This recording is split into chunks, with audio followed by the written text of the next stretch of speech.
This series is honestly one of my favorite series of all time. And then I wailed this broken whale. Marco and Alana are too precious for this world, and I'm in for a world of heartbreak. But he also frees children from slavery, and he loves his cat.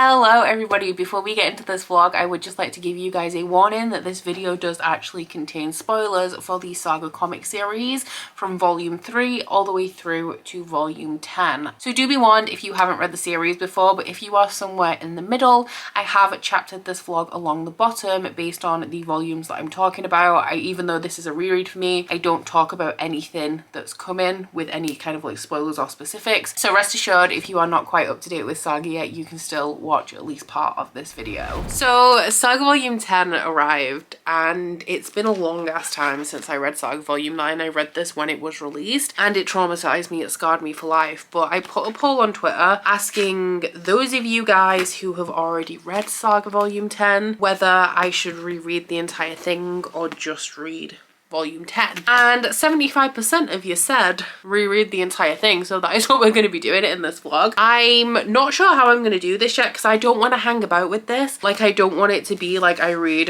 one volume every month or something like I tend to do with comics recently. I want to read volume 10, which is why I'm doing this, but at the same time I don't want to binge it to the point, because I could read this in a day, but I don't want to binge it to the point where I'm just reading it for the sake of reading it. But we're going to start off obviously with volume 1, and this series is honestly one of my favorite series of all time. I'm really scared to read volume 10. I was kind of avoiding making the decision of rereading or just reading volume 10 because I don't even know if I want to read volume 10 at this point. There's multiple points throughout this series that have emotionally impacted me, which is why it's one of my favorites of all time. But I specifically remember in volume 9, I still lived at my dad's, so it's before I moved out, and we were going in the car somewhere and I only had a few pages left, and my best friend had come to visit and he was sat in the back, and I finished the comic and I kind of put it down and I just sat and stared into space for a minute, and then I wailed this broken whale, and I've just tried not to think about it since, really. For those of you who don't know what Saga is, I would recommend that you read it. This is the first comic that I read, and when I read this, I wasn't somebody, I thought that I was somebody who would not enjoy comics because I'm not very visually minded. I struggle to process diagrams, and when I read comics, I don't take in the images I feel as much as some people would. And also when I go to a gallery or a museum, I can't look at the level to which I can judge a painting is whether it's pretty or not. That's literally it for me. I'm not very good at kind of processing visual media, so I didn't think that I was going to be a comic person, and this series so wholeheartedly changed my mind. There is manga that I love now, there are other comic series that I enjoy, but nothing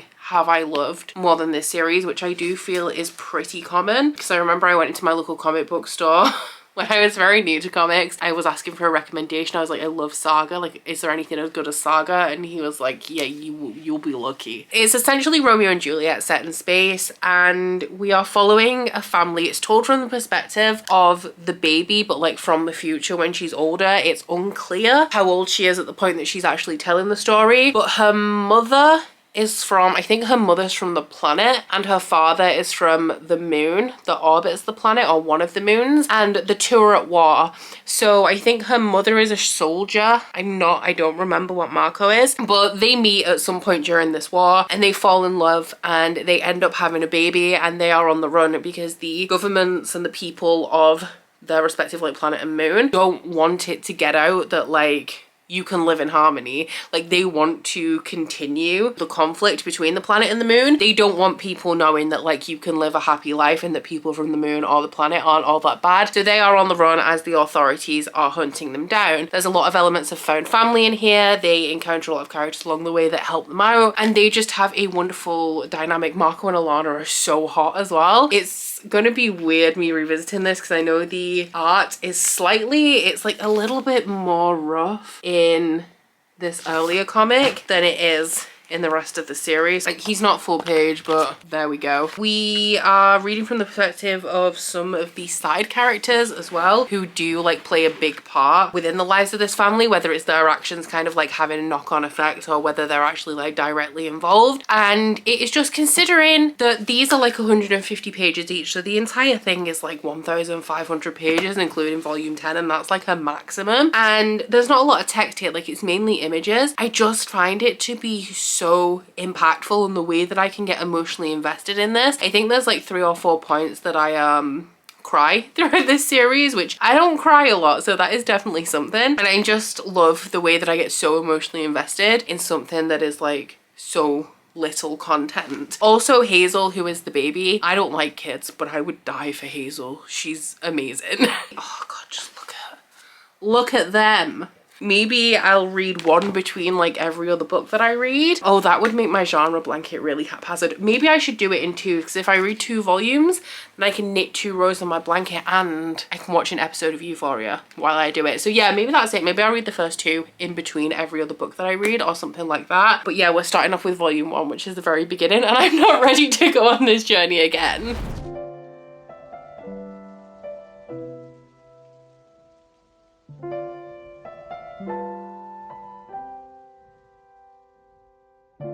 Afternoon on a train. I only took it because this ain't going well already. I am 1 whole issue into this and I've put it down like 10 times because it's just it's too much. This is just instantly gripping. Like, I instantly care about Marco and Alana, which, I mean, you guys have seen me review things before where like I read 400 pages and I can't connect to the characters, and from page 1 like I am invested in this family and just knowing the journey they go on. And then also because this is narrated by Hazel, like you have things like she said that she was pursued by men, as in like they're hunting her down and trying to kill her from like the day that she was born, but only one broke her heart. And I'm like, who is it? Because obviously I'm reading it knowing kind of what happens, even though it was a while ago, so I'm kind of vague on the details. I'm interested to see like what kind of is going to play out that I already know happens, and then maybe like what it's hinting at to come. Marco and Alana are too precious for this world, and I'm in for a world of heartbreak. I can't believe I decided to reread this. That is volume 1 successfully completed. I do not need to put this through core pile to know that it's still 5 stars. I was a little bit nervous going into this reread as well about the fact that this was the very first comic that I read. So you always have that fear of like, is it as good as I remember, or was it just like the time that I read it? Will it be disappointing or not as impactful the second time around? And it still is, and I'm also now really glad. I'm still devastated and I'm still scared, but I'm also glad that I've decided to reread, because there's things about this that I just didn't remember. Like, one of the reasons why I love Alana and Marco so much is because they're like constantly arguing in a way that couples do, essentially, where there's just constant banter and sarcasm between them. Like, they are literally being hunted down by people who want to kill them and their child, but Marco has decided that he wants to be a pacifist. He is a soldier, or he was a soldier, by the way. I couldn't remember earlier, but he was a prisoner of war when Alana met him. He's decided now that he wants to be a pacifist. He doesn't want to kill anymore. He doesn't believe in the war. He was a soldier. He did do his duty up until a point where he didn't want to do it anymore. So he's taken a vow not to kill or to harm anybody. So he has a sword that he'll never draw. And meanwhile, people are hunting them down and trying to murder them. And Alana will do absolutely anything to protect her family. Like, she has no qualms about killing people if she has to. Whereas Marco is like really into this secret oath, and like he's a vegan. He doesn't believe in violence at all anymore. So that dynamic is really funny. I don't know. I just think that this is incredible, the way that you're immediately like sucked into the story and the characters within 1 volume of a comic. Like, I'm already attached. So absolutely 5 stars. I'm gonna go watch an episode of Euphoria now, because that is my latest obsession. After that, is it bedtime? What time is it? It is nearly 11 p.m. So after that it will be bedtime. So I guess I'll pick up volume 2 at some point tomorrow. Afternoon in the fall. This weather always makes me think about it all. The woman across me, she's wearing a trench coat, a bouquet of roses. I wonder what they're for. A candlelit dinner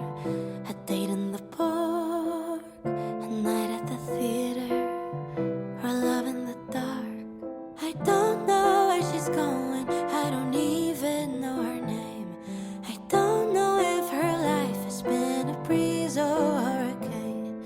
I don't know if he loves her or if loving him is pain, but I do know that our fates have intertwined. That is volume 2 down, which is another 5-star read for me. This is going to skew my 2022 stats so much because it's going to be so many like 5-star reads. Don't worry though, they're not all 5 stars. There is a patch throughout the middle. I think it's between like 4 and 8, somewhere around there. I think there's a couple of 4 stars, although there is a really good volume there as well that really makes me cry. But this brought in a whole ton, or like a couple of side characters that I didn't realize were introduced into the story so early, like Gus. I mean, it's a very fleeting meeting of Gus, but he is like introduced in this one. We also have Gwendolyn, who I thought came into it a little bit later, though I do think she may be on the cover of volume 3. I think she's on the mint green one. Something that I forgot about was the grandparents. I remember that they were introduced, but I did think that they were a more central part of the plot for a little bit longer. And I forgot about Isabel. I have a bad feeling as well about Isabel. It has been a while since I read this series, but when I saw Isabel, I had like a wait a minute moment, which has me a little bit worried for like a little bit later on in the series, because something, like I said, this is like an emotionally engaging series, and that means that people are dropping dead left, right and center. Like Brian K. Vaughan and Fiona Staples give no fucks. They are going to break your heart. Something that I love but also really frustrates me about this series that has kind of come to the forefront of my mind during this volume is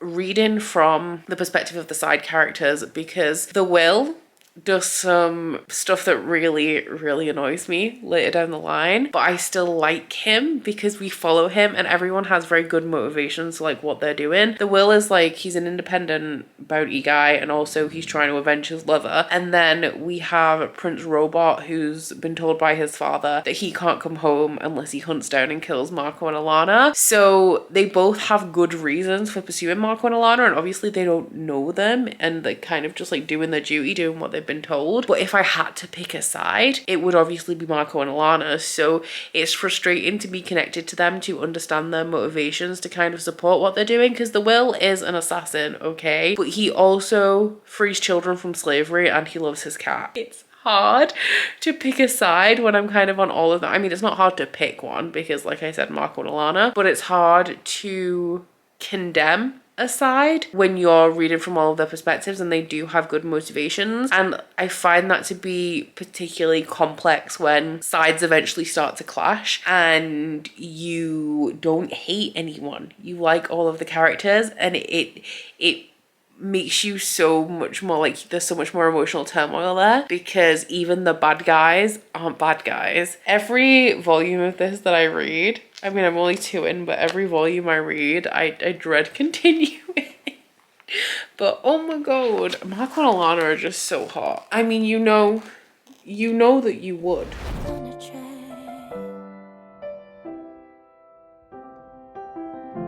almost at the downtown stop. I'm already late, but I don't wanna get up.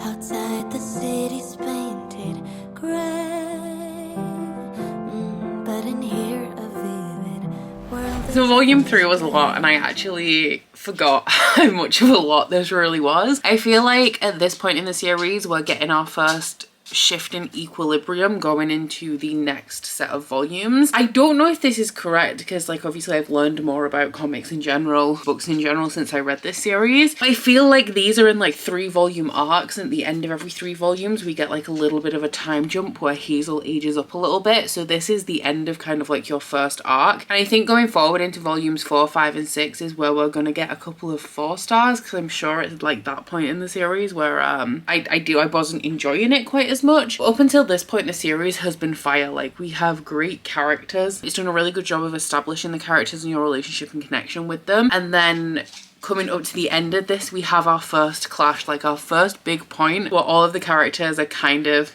in the same place. And this is literally what I was just talking about in the last clip, where I was saying about how your loyalties are tied when everyone comes together, because at least to some extent you're kind of rooting for everyone. Like the Will, I know for a fact that he does some pretty shitty stuff throughout the series, but he's not a bad guy. From what I remember, even the shitty stuff that he does, it's not entirely his fault. I don't actually remember this storyline in here where I remember him being injured, but I don't remember how that resolves going forward. I remember him here and I remember him later on in the series, and I can't remember what goes on in the middle. Gwendolyn, thought I loved her, not so sure now. After a couple of things that happened in this one, I'm pretty sure she's gonna grow on me at some point. But the way that there's just, I think a lot of the conflict in here as well is a lack of communication, situations being misconstrued and people acting on instinct, which makes it even more frustrating because there's not really direct blame that can be assigned. It's more of just like a shame that happened in the moment. We also are going to get a big shift going forward now with Prince Robot, who has had quite a big accident where he's not going to be quite himself going on. And I know that adds a very interesting dynamic to the rest of the series and also our cast of kind of main characters. So yeah, this was an action-packed one, and a lot of things in this series are happening a lot earlier than I thought they were going to, and I feel like I have a little bit of a black spot in my memory somewhere in the next 5 volumes because I thought that this lasted a little bit longer. Like I thought this arc went to volume 4 or 5. So now that it doesn't, I'm wondering what's coming next because I remembered most of this. So I'm wondering what's coming next, and also like whether I have blacked out these memories for a reason, because there is obviously some stuff coming up as well that it's not my favorite.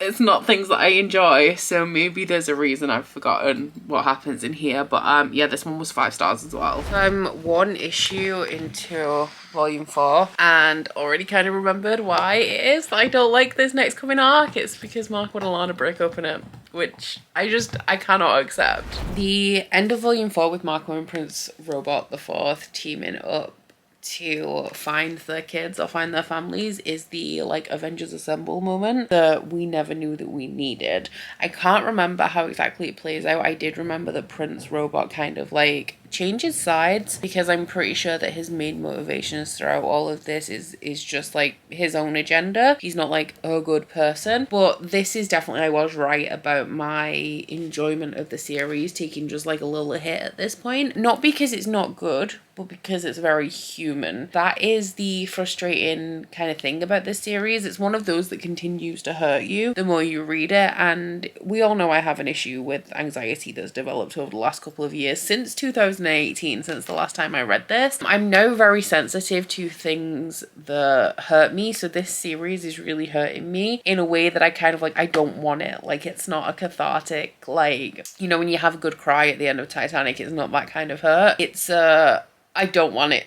to hurt. I don't want it to happen kind of hurt, because it is just truly so human. This is set in a sci-fi world, but the focus is on this family and the struggles that they experience. Aside from, of course, the bounty hunters trying to kill them, their struggles are human struggles that we all relate to. Like, I'm obviously not at the end of this story, so even if Marco and Alana end up walking off happily into the sunset and they live forever and ever, they're still gonna have struggles along the way. Like, every relationship has tough patches, and this is the kind of like first tough patch that we really see. So at this point, like, you don't know what's going to happen, especially with the way that Hazel does the narration. Like, you don't know whether like Marco and Alana are endgame, because the more you read it, the more kind of realistic it becomes, and the more you realize that the author, like Brian K. Vaughan, is not pulling his punches, and he is doing kind of like hurtful things and killing characters that you love, which means that you can't trust that everything's going to be okay in the end. So when Marco and Alana are breaking up, you're wondering, like, was their relationship just a catalyst for this story? Are they like the millions of relationships out there that are really good when they're good, but like they're not meant to be forever, so they end? And I truly love Marco and Alana, so I want them to be endgame. And as somebody who reads a lot of romance and enjoys books that have romantic plots, even if they're not romance, it's not a fun time for me. We also see Alana struggling with addiction in here, and it's like when I said that it's difficult to assign blame throughout this series to people, because everything that's going on is incredibly nuanced and complex and like lives in the grey areas. So I'm just disappointed. I'm disappointed in Marco for throwing the bag of vegetables at Alana, and for growing closer, even if he didn't kind of realize he was doing it, to this woman who's given Hazel dance lessons. And I'm disappointed in Alana for resorting to drugs and coming home and blaming Marco and kind of insinuating that he's not doing anything. But at the same time, you kind of can understand how they got there. And I'm sure that you guys have instances where you've lost your temper or your patience with your partner, or you've had a bad day and you've kind of taken it out on them as opposed to staying level-headed in the situation, you know what I mean? So I haven't put this through core pile yet. It could be a 4-star just because I don't like it as much, but the reasons why I don't like it as much aren't because it's bad. It's just the storyline in this one has taken a little bit of an uncomfortable turn and I'm not having a good time. Man behind me, he carries a suitcase, a custom cut suit, but shadows on his face. Was it just a bad day? Will he laugh when he gets home? Or did it all go astray? And now he sleeps alone. I don't know where he's going. I don't even know his name. I don't know if his life has been a breeze or a hurricane. I don't know if he's happy or if all he knows is pain. But I do know that our fate. So I have now read volume 5, volume 6. I am also one issue into volume 7. So these two have come out at 5 stars each, but they have only just come out at 5-star because like I cried or shed a tear at least at the end of volume 6, which I knew I would when I knew like where we were up to in this arc. So it's not like they're bad and they're obviously impactful. There's just one line that it's not even like a sad cry, but there's just one part of this that breaks me. Oh, I forgot that we're doing spoilers here. It's when Marco comes to rescue Hazel and Clara, and Marco's trying to explain to Hazel who he is, and she says daddy because she knows who he is, and that just honestly, it just destroys me. And then there's also another brief part where Marco is saying goodbye to his mother as well that gets to me. So there's definitely like stuff going on here, but I feel like the story becomes a little more muddled around this point. We have a lot of things being introduced, like we have are they called the Rebellion? The open circuit comes in. We have a lot of like revolving side characters, like we've had Yuma over volumes 4 and 5, and then we've now got Petrichor who's just joined. There's also Sophie, or like the Brand, who appears very briefly, and then I really like the Brand. I hate that they keep killing people, and there's just a lot of different things that are kind of introduced to flesh out the story, but it feels like it's good because it adds more complexity to the world. I feel like we just lose a little something by having so much going on. The Will storyline at this point I'm not enjoying as well, where he kind of sacks off everybody because the Brand died. And I want to know, I can't remember if we find out in the next couple of volumes, but I want some more backstory on him and his sister to kind of flesh out. Like, I understand why he's so devastated, but to the point where he holds such a vendetta against Gwendolyn and Sophie, all those, oh god, the way that Sophie got the Brand killed was just dumb bitch decisions, like that kid, honestly. So yeah, they're not my favorites, but they still have some big moments. They're still pretty impactful, and like with the last couple of volumes that we've discussed at this point in the comic, that I don't like it as much because so much of what is happening is painful, and you can tell straight from the beginning of volume 7 that we're setting up for disaster. We've met the Meerkat people, which I think it's at this point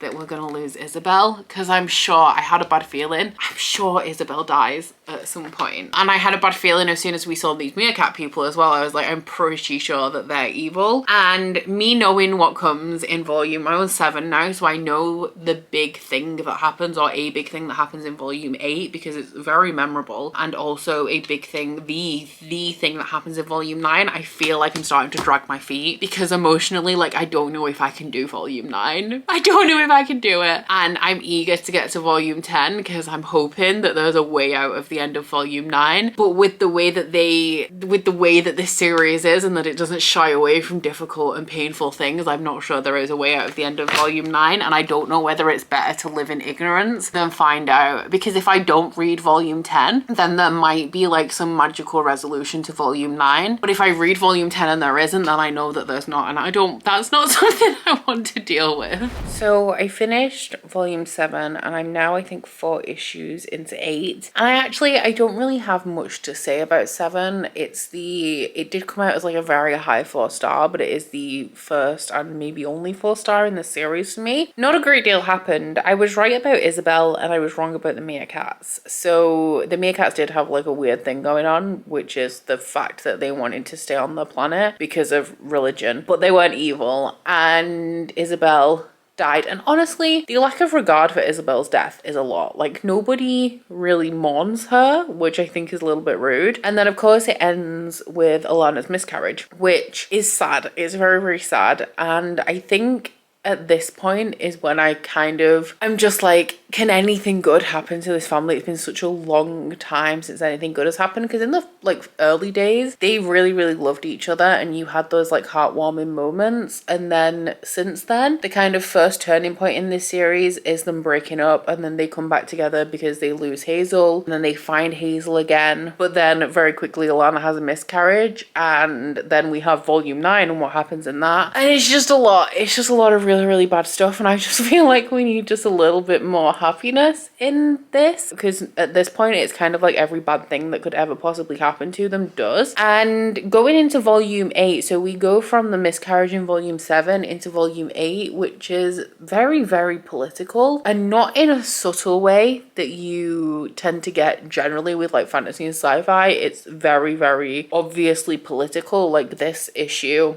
volume is very, very pro-abortion in a preachy way, and like, I am obviously like pro-choice. I guess expected it to be like, I don't know, I just expect political things like that when we're talking about them and like representing them in fiction. Like, it should be a little bit more subtle than it is in here. We're also like pro-trans rights, which once again, I am also pro-trans rights, but the way that it's like portrayed in here is very on the nose. And it also like goes into how some abortions are medically necessary, and how like it's very much about healthcare for women and like women's rights as opposed to like, when does life begin. And then it also goes into like, it just goes into all of the arguments that like pro-lifers and pro-choicers have. It's just like hitting you over the head, I feel, with the whole conversation. And like, the whole series is political, don't get me wrong. Like, it's very obvious the setup of this, where we have Marco from Wreath and Alana from Landfall, and how they're not supposed to be together, and how the people on each side are trying to keep them apart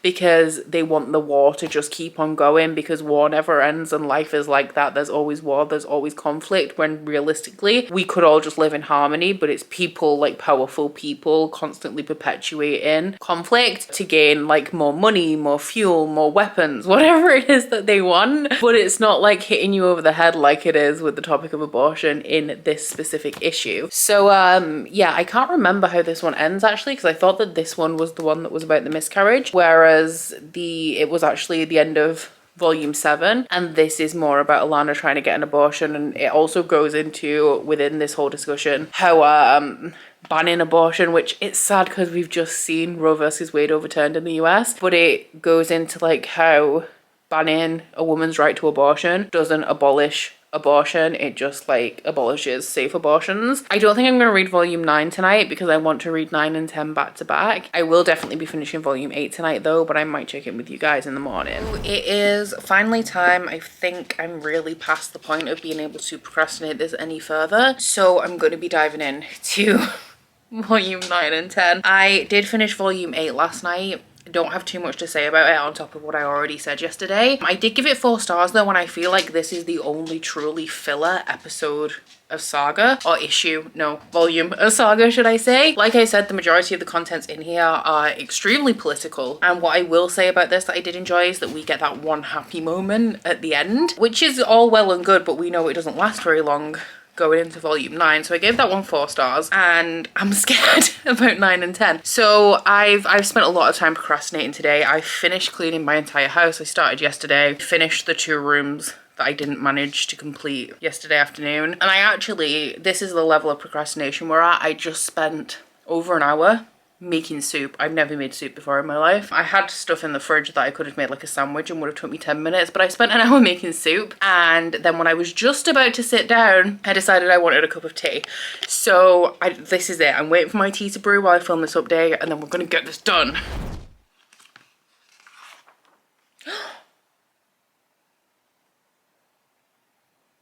How did I forget the end of chapter 53? That just shows how bad the end of this volume is that I forgot that. Holy fuck, they really went hard with this one. Oh shit, right, let's go. For a moment on a train, how many timelines collide inside these walls? How many good times and tear-soaked phone calls? Decades of living, a multiverse ballet. But the earth just keeps spinning, and tomorrow all of these seats will be filled with new faces. Anyway, they won't know where I'm going. They won't even know my name. They won't know if my life has been a breeze or a hurricane. They won't know that I sit here writing verses of their pain. But they will know that our fates are intertwined. For a moment on a train.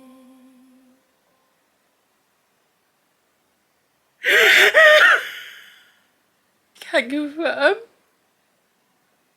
that still hits on reread. Maybe even worse than the first time around. Oh wow, that was not fun.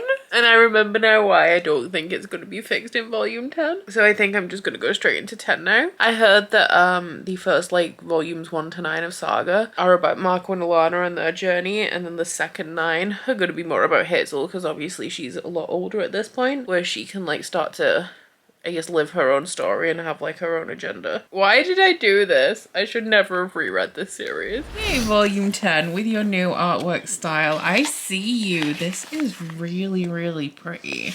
Let me just get volume 9 so that you guys can see. It's a little bit more, I want to say, sketchy than...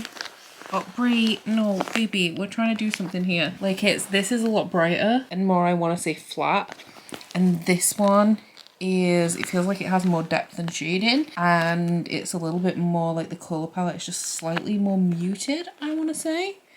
But yeah, I like it.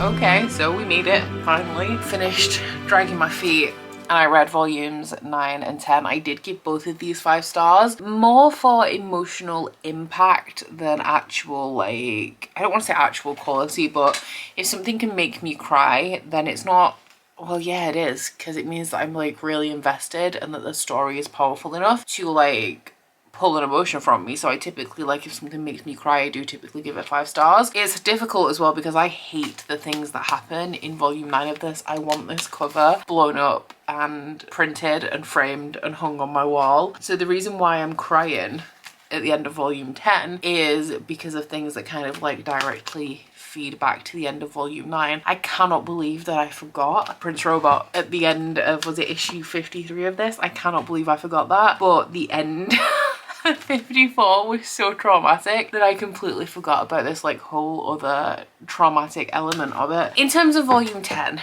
the story is obviously going in a different direction right now, and I'm not sure how I feel about that. I feel like it's going to take some getting used to, because there is going to be like a big component of it missing, like Marco's going to be missing for the rest of this series. I do get why it had to happen, or something like that had to happen, and why that's important for Hazel's narrative. Am I sad that it did? Something that I really enjoyed about this one, I didn't recognize her at first, but I really enjoyed seeing Clara again, even if the circumstances weren't great, and I'm actually like devastated on Clara's behalf as well. Something that I didn't love about this is that all of the side characters from the last volumes that we read have disappeared at this point, because it has been a few years, and I guess it's just really in keeping with the first half of it, because as I've mentioned throughout this vlog, side characters come and go quite a lot throughout this, which is something that I don't love about it, because I feel like I'm constantly getting attached to people and then they're disappearing for whatever reason. And it is something that Hazel picked up on as well, that like everybody she cares about, she eventually has to say goodbye to. But yeah, it's hard, because this series on one hand has kind of been tainted for me after the end of this volume, because nothing's ever going to be the same, and it's always going to have like this big aura of sadness for me. And I actually don't know if the second half of Saga can be anywhere near as good as the first. And I think that while one of the things that I love about it is that we're constantly not shying away from difficult topics and sad things, and that sad things consistently happen, it can be quite hard to read at times, and also it's difficult to keep going back to a series that like I know is guaranteed to hurt me. Even this one,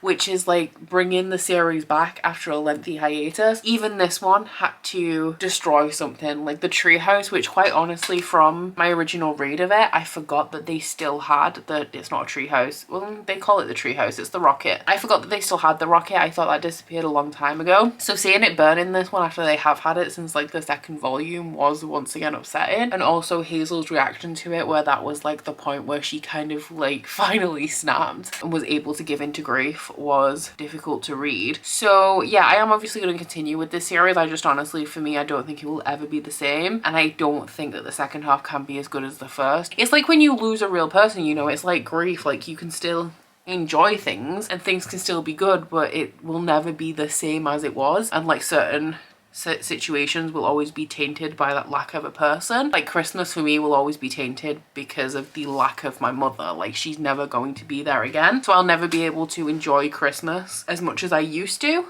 because now whenever it is Christmas it just reminds me of my mum, which obviously makes me sad. So that brings us pretty much to the end of this vlog. Obviously if you've made it this far, you either don't care about spoilers or you've read the entire thing, so I don't need to go into like this whole lengthy thing about why Saga is so good, because the majority of you will have already read it, so you will understand why it is so good and why it's so impactful. But I just still truly think it's magical that something that has such little content in comparison to like a full-length novel can just make me feel so much, and how I could just be so attached to Marco, Alana and Hazel from the very first volume. Yeah, this will forever be one of my favorite series ever. And actually thinking about it when I was reading these, I need to replace volume 9 anyway, because I don't know what happened to it, but a couple of the pages were stuck together. And also I went to turn a page and I just ripped it right out of the comic. So I need to get myself a new copy of this, but I think that I might actually get some of the bind-ups. I'm not sure how I feel about the one that has all 9 volumes, the paperback, but I might get the 3 hardback books, just because it is one of my favorite series ever. So like it's beneficial for me. Like I don't mind having a second fancy edition. That was my Saga reread, reading volume 10 for the first time, and ultimately my emotional destruction. Down in the comments, if you made it this far, please leave a tree in the comments to represent, sadly, the burning of the tree rocket. But aside from that, guys, I do hope you've enjoyed this vlog if you've made it this far. If you have, please don't forget to like if you liked it and subscribe if you wanna, and I'll see you guys next week. Bye. Oh, you bite your friend like chocolate. You say you'll go when nobody knows, with guns hidden under our petticoats. We're never gonna quit it, no, we're never gonna quit it, no.